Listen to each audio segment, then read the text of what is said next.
Welcome, everybody. This is a humorous history podcast, and we are the Goofy Historians. Today, we're going to talk about vampires in history. I had to check and see if we were actually recording. Or we're probably going to mostly talk about Vlad Dracula or vampire movies, but mostly just Vlad Dracula III, I think. And we do have a special guest with us today, David Pike, who's a nonfiction author and music producer. I think we used some of the stuff in your book for one of our podcasts at one point. How are you doing today, David Pike? I am doing very good. I'm thrilled to be here, and I'm not a vampire. As far as we know.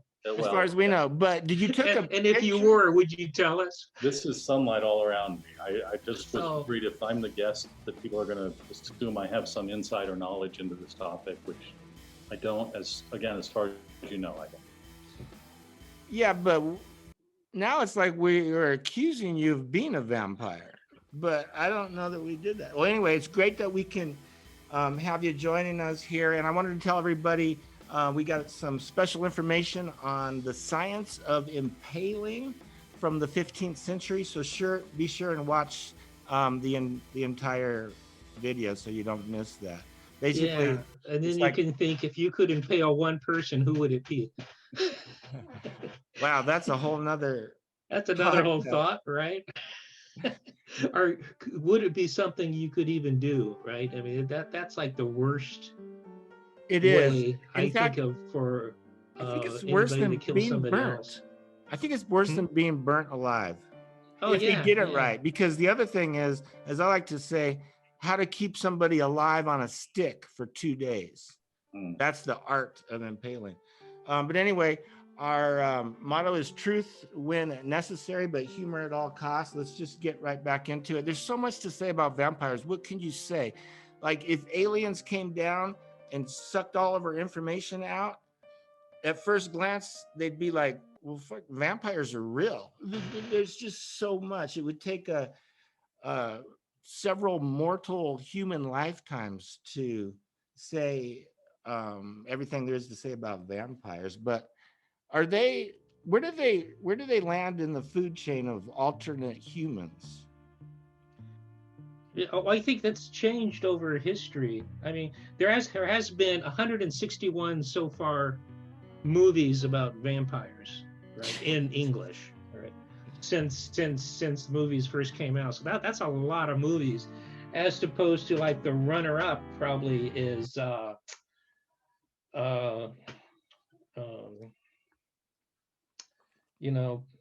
are some other alt humans like there's werewolves. There's werewolves are big. Yeah, there's werewolves. There's witches, mummies, witches, right? Zombies. Yeah, zombies. But zombies. Anyway, so zombies, yeah, and I think those are the things that are. And then there's the superheroes that could be good or bad. But I think in terms of normal alt humans,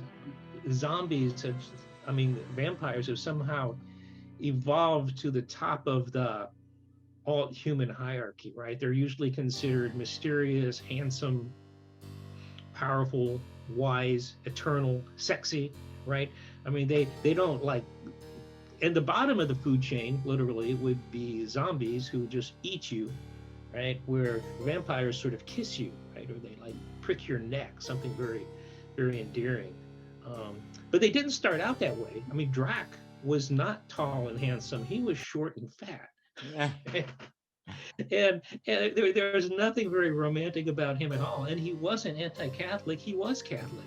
Yeah. So, so how did the myth from, besides, Count Dracula, Vlad III, who was just a sadist, turn into this, the ultimate alt human? And there's all these mythologies about like the light, right? I mean, that'd be obviously Dracula was never afraid of the dark, even though Romania is sort of a dark and cloudy place, I guess.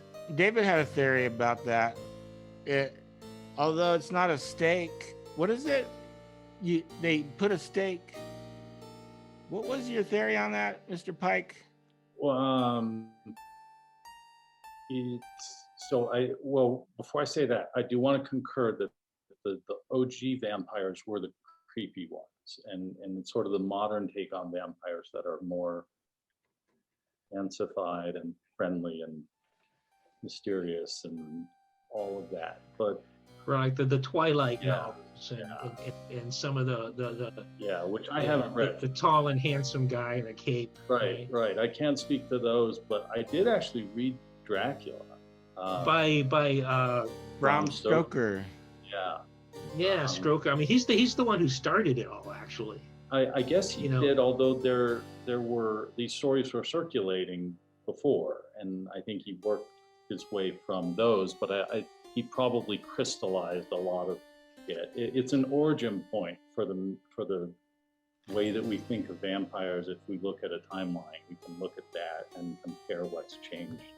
I think Bram Stoker was the modern, most famous modern writer of vampires, but they were talking about vampires forever and ever. And by the way, that's Bram Stoker guy. He's not well liked in Romania. He's not even well known there. It's weird. They have a different take on Vlad III. But are we going to talk about him right yet? Because I wanted to talk about, what did I want to talk about before we get into notable vampires? You want to do a personality trait on vampires? Real quick. Well, why don't we just go back and talk about Vlad III, the Impaler, what's his story is, right? Because he's like the rug that pulls it all together, right? It's like without Vlad, there would probably be no vampire stories. Well, of course, yeah, that's what we're gonna do. But real quick, so here's some quick personality traits of vampires. Okay, so we're gonna use the ocean personality trait: openness, conscientiousness, extroversion, agreeableness, and neuroticism. There's no INTJ stuff here. There are 5 traits. Well, actually, there's only 2 personality traits. The people that want to go to the Burning Man and everybody else. Okay, openness to new ideas, very low. They're stuck in their ways. Conscientiousness, very high. Come on, they always look so dapper. Extroversion, very high. They're either the life or the death of the party. Agreeableness is very low because they generally will kill you. And the last one is neuroticism, which is about normal. They blend in pretty well. They hardly ever get caught. All right, so let me know if you agree or disagree with those in the notes. And let's get on to notable vampires. Okay, Vlad III, or Vlad the Impaler, or Vlad Dracula. He was born in 1431. He died in 1476 by assassination from the Ottomans. But that's a pretty sketchy story. We're not really sure how he died exactly. Maybe he's still alive. Okay, cue the scary music here. All right, so let's talk about Vlad. Yeah, so we'll give you the history, a little bit of the history. Yeah, back up to where his dad. Start with his dad, probably. Yeah, well, it was Vlad II was Dracula, which means it was actually which means dragon initially in Romanian, but today in Romania it means the devil. But back when they got it, it just meant dragon. So his father was king of Valencia. Is that the name of the place? Wallachia. Well, it's called Wallachia. Wallachia, yeah. So Not it wasn't Wally even World. Transylvania. This whole Transylvania thing must have been from the Stoker novel. The whole point is, I guess Romania was divided into 2 parts: the Transylvania in the north, which is like trance beyond the mountains, I guess, and then there's Wallachia, which is in the southern part. And the whole point of Dracula's life, his whole reason to be, was to be the prince of this Wallachia. And he did it 3 times, right? Once when he was like 17, and it lasted for like 2 months, right? And then he got overthrown by the Hungarian prince, who put in Valdovia, another guy in his place. Then and actually the first time he got it, he became the Prince of Valencia with the help of the Ottomans, right? That's the right. Turks, right? So, I mean, you can't really say he was anti-Islamic. It was the Islamic Empire that put him in power the first time. Because and it was the Islamic forces that put his father in power too. It was the Hungarian Christians who were trying to make it a Christian country. Right, but let's talk about how he became so influenced by the Ottoman Turks. His father put him and his brother. Well, they all three got captured, but then the two sons got left as prisoners. So they grew up in the Ottoman court. Yeah, first as prisoners and then as royal hostages, right? Right. Because that's when the father went back to Valencia and he had to obey he had to pay tribute to the Sultan in order for his sons not to be mistreated, right? And one of the sons, what was his name? Adul or something? No, it was Radu the Handsome. Radu the Handsome, he actually likes it in Islamic Empire and converts to Islam and actually fights his brother later when they try to set him up as the prince. But during his time, I mean, so he spent 7 years as a hostage in the Islamic Empire.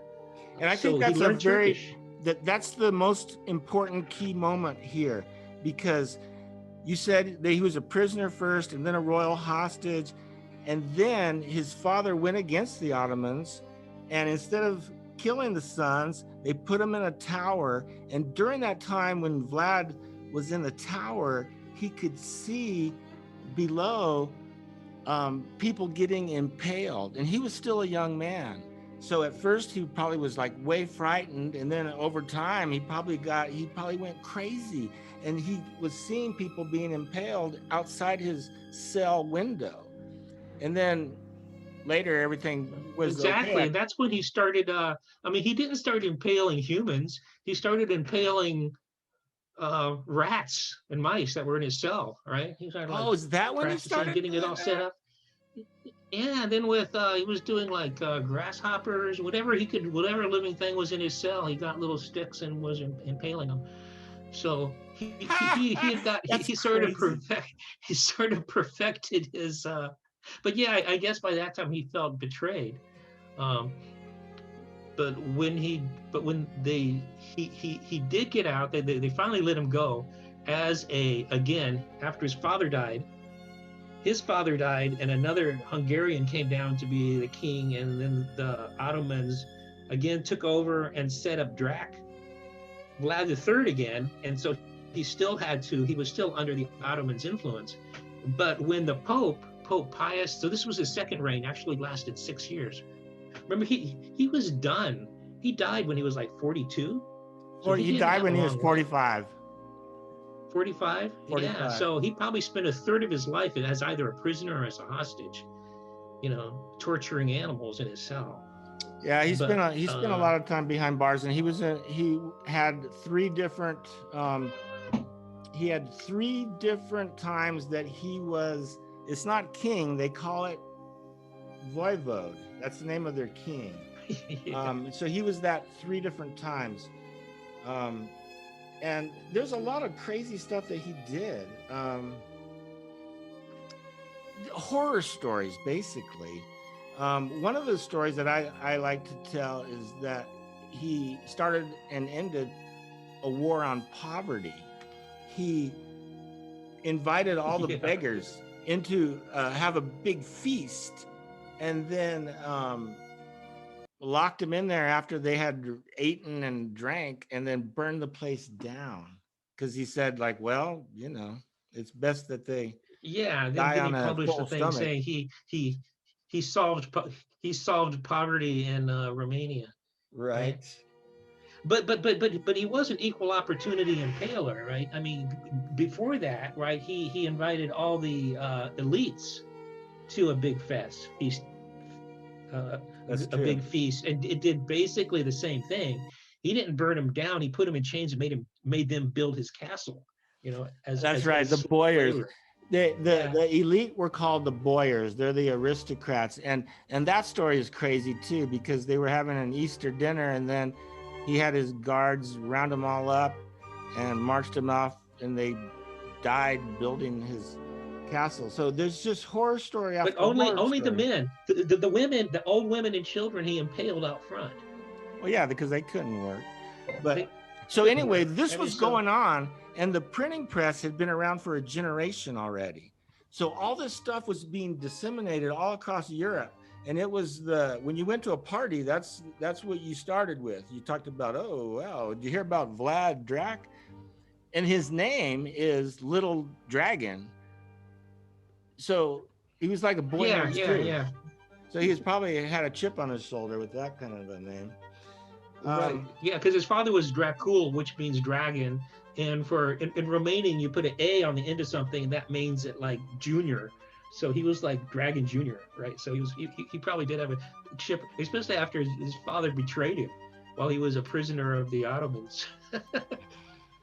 but I think it's funny, like so by this time, like basically the numbered crusades are over, right? The 100 Years' Wars are over. The Renaissance is starting in like Western Europe, but in this part of Europe, it was really a clash of three cultures, right? Islam was reaching its high water mark, right?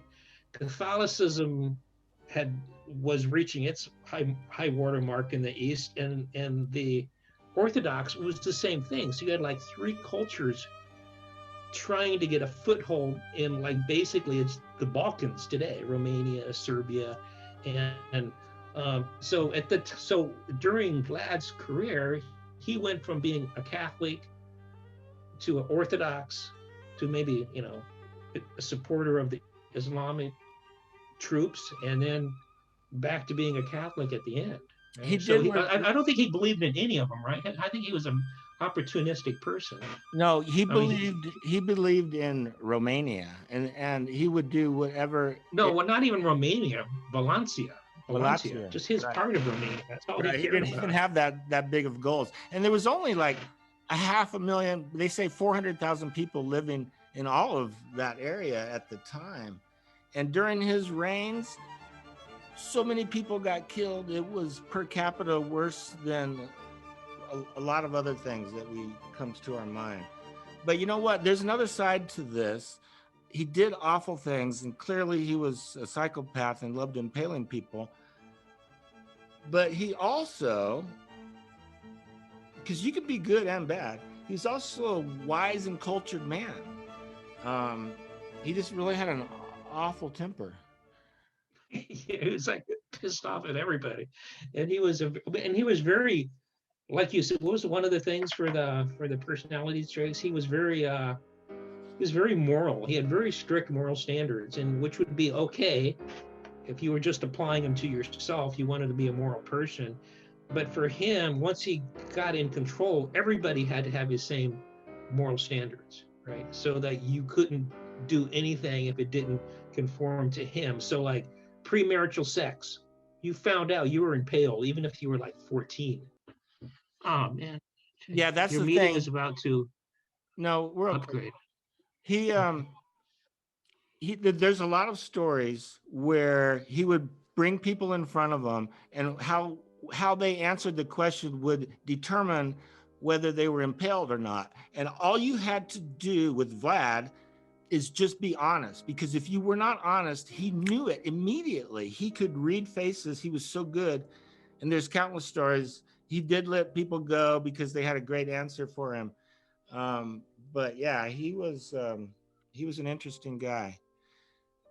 Yeah, he was very strict, right? But his only solution was impaling. I mean, just like, it's like, yeah, you lied, or you had premarital, or even if a widow had sex after her husband died, that was considered something worthy of being impaling. I mean, he was a true he wasn't a misogynist. He just hated everybody. No, he didn't hate everybody. He just liked impaling more than he should have. But that's always going to happen. That's all. It just- David Pike, what are you thinking over there? What do you think I- of Vlad? Do you think he's a nice guy, or he impaled too much? I'm amazed that all of this happened before he was even, what, 15 or so? I mean, he lived 20 lives in the time that it takes to become a teenager today. You know? Yeah, so he was during his teenage years. I mean, what they were the Turks or the Ottomans were trying to turn him into a janissary, right? So I mean, the janissaries are what the Turkish, the Ottomans captured Christians youths like when they're 11, when they know their native language, but they still have the ability to learn a second language, right? So they get them at this young age, and then they come when they're 11 or 12. They bring them over to a Turkish school, teach them Turkish and Arabic and the Quran, and so during those formidable years, but so they become fully Turkish, but they still speak their native language, right? So, because at that time, like especially in the Balkans, there was like hundreds of different languages, right? So going on. So having someone who, if they're going to administer the empire, they need people who are fluent in these, Romanian and Hungarian and Serbian Croatian. They needed all these people. So and his younger brother actually took it. They go, yeah, I like living in the Ottoman Empire a lot better than I like living in Romania. Okay? So, but Vlad III never took. I mean, he learned the languages and learned the culture, but he just wanted to go back and be prince of Wallachia, which most people have never even heard of, right? I mean, well, here's the other thing. I was prince of Wallachia, you would go, well, who cares? Well, here's the other thing I wanted to point out, is that one of the stories where he butchered a bunch of his aristocrats, whatever they call them, I forgot already. Yeah, they have a special name. They're sort of like a cult. They have special names for everything. They're called boyars, and he Boyars, butchered he butchered a bunch of them at one feast, a different time, because of this. He asked them, in your life, how many voivodes, kings, have you had? And he went around the table, and they all had to tell him. Some said like 5, your Highness. Some said 30. So in his lifetime, there were 30. In his time, there were 30 different voivodes. So, and you know what? He's the only one we remember. He had to impale all those people, or we wouldn't know who he was. So he, yeah. So that was the thing. The boyars, they were always plotting against whoever was in charge, because it was their council, and then they would always root for the weakest candidate, so they wouldn't interfere. So they were not working in his best interest, and he knew which ones weren't, and he had all those guys impaled. After they told him the simple question, they just answered, how many kings have you had? All right. Yeah, or princes. Yeah. So yeah, and he was always, I mean, he ended up fighting all of his brothers, not just the one who converted to Islam. He had a battle against Called Vlad the Monk. Vlad the Monk, right, who was his older brother, and then it was Stephen, the Holy King of Hungary, Stephen the Great, who actually finally betrayed him in the end. And Stephen was actually set up as the king of Hungary with the help of Vlad, right? So at the end, he was betrayed by everybody. Yeah, that's the way it was. It was exactly like a mafiosa crime family. They were always knocking each other off. But the thing is that Vlad's father, his descendants ended up ruling the Romania area for hundreds of years after that, all the way until like 1800. Yeah. So there's that. Didn't his mother and brother killed too, or something? His mother. That's right. His mother jumped. His wife. his wife jumped out of the castle when he was surrounded by the Ottomans. Yeah. To her death. Yeah. When his father died, he went ballistic, and that's when the Ottomans knew that they could just put him in power and he would take over. He would win. He would get this throne back. Anyway, so let's sum up with Vlad. Is there any other vampires out there in history? The thing is, we've learned, because we've read a bunch of books, and what I've come to find out is vampires, they're not real. Probably not. Well, how do you know for sure? I mean, how do you know all those other Vlads that showed up in history weren't actually the Vlad III that survived? I mean, because no one ever. I mean, after. I mean, the third and last time he was the king of southern Romania. He got betrayed by Stephen of Hungary, but nobody knows what happened to him. I mean, he just disappears from history until another Vlad shows up. You know, after that, supposedly one of his bastard sons or something. I think that he was reincarnated from Joan of Arc, and he was a vampire. But if there was any vampires in history, it had to be this lady I wanted to talk about. Her name is Elizabeth Bathory, and she only lived from 1560 to 1614. She lived a long time. And if it's true what they say about her, she was a vampire of the worst sort. She butchered 650 girls and used their blood to take a bath. Oh yeah, I remember about her. I saw something on her on the History Channel. How could you take a bath in blood? That's just a hot mess, right? You dilute it down a little bit, or is it all thick? Ooh, congealing? Yeah, I don't know. We should get some vegetable juice here or tomato juice. Let's see what it's like to take a bath. Well, you'd smell pretty bad afterward, it would seem. Plus, you can't get that stuff off your clothes. So. But you know what? It works good for when you get skunk on you. It gets rid of the smell.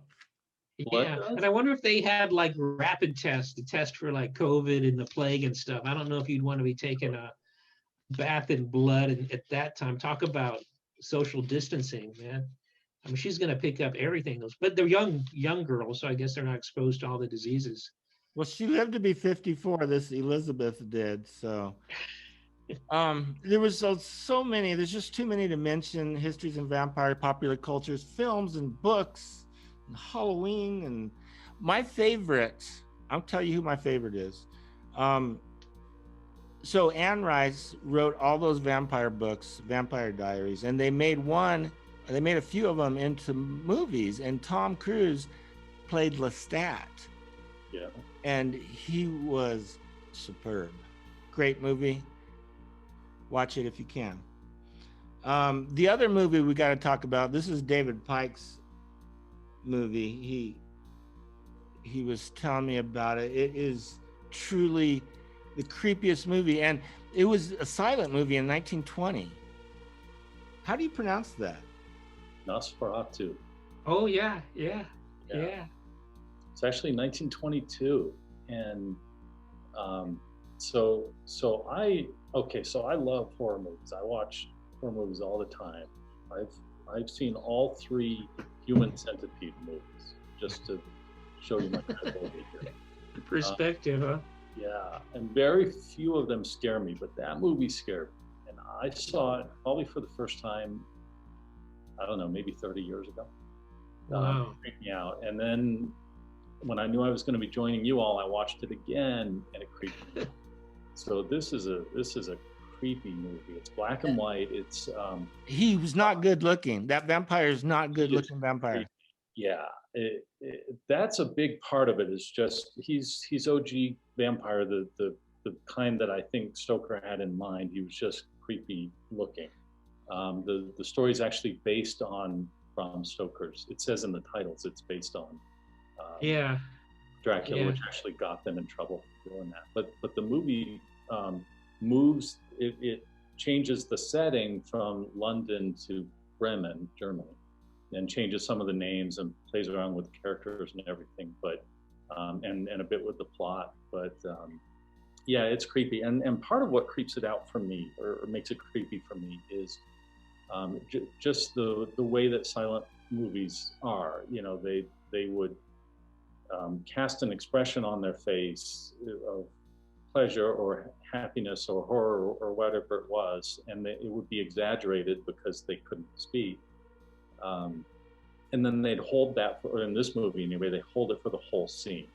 So, so if it's a happy scene, you know, they've got this expression. That's so funny.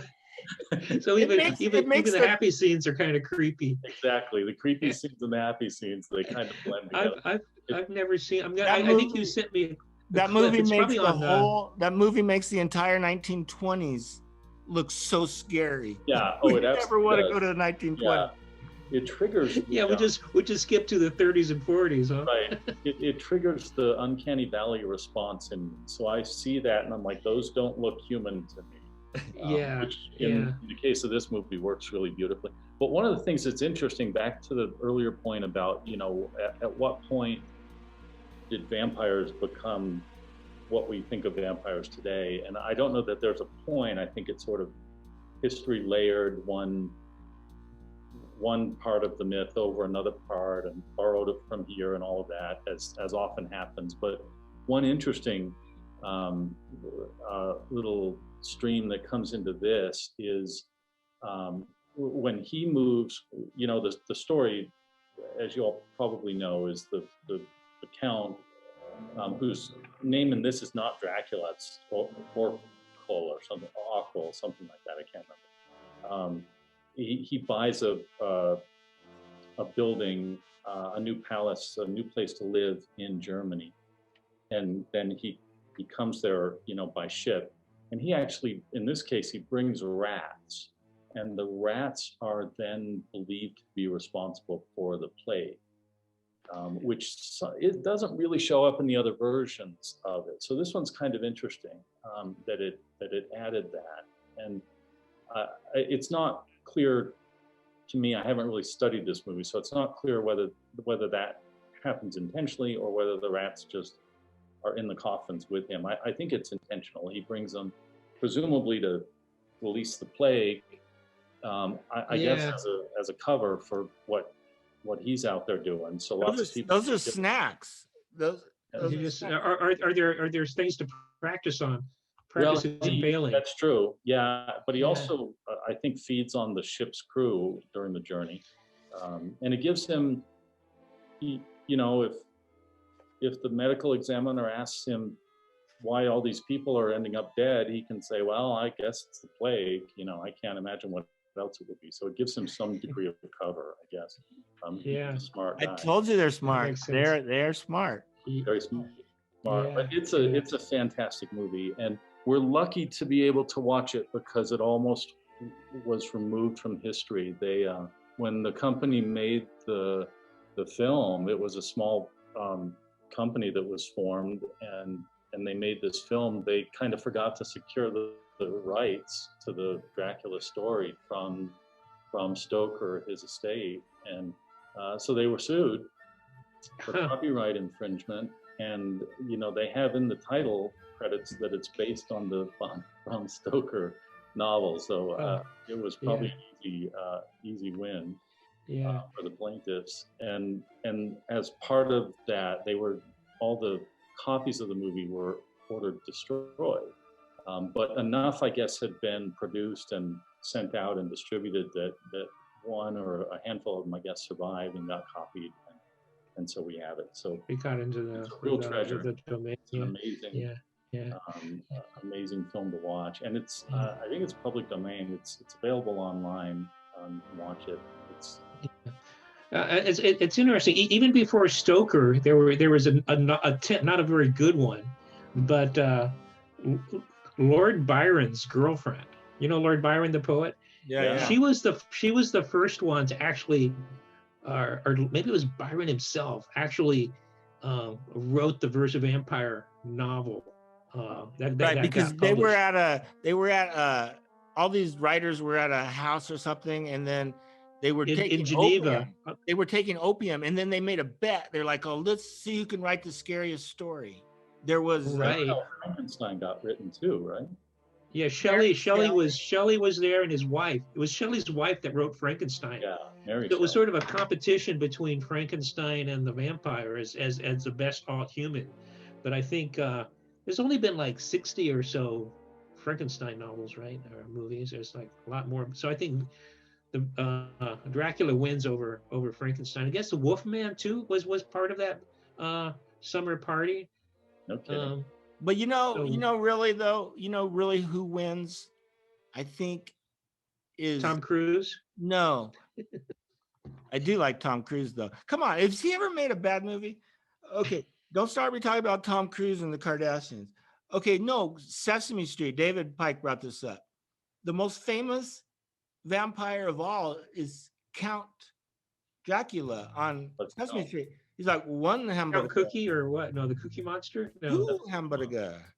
Yeah, we were all taught to count by a vampire. That's right. We were one hamburger, two hamburger, three hamburger. So there are good vampires. There's the Count. There's Count Chocula. Count Chocula. Yeah. And also the song "Total Eclipse of the Heart." Yeah. That's about vampires. Jim Steinman. Oh, I didn't know that. Yeah. If you read about it, and she even says that the author of the book of the Total Eclipse of the Heart says this is not a love story. This is about vampires. So yeah, in music, there's so many. My favorite is Ronnie James Dio. He was definitely a vampire. So thank you guys, everybody. Please hit subscribe, and we will see you real soon. Thank you, guys.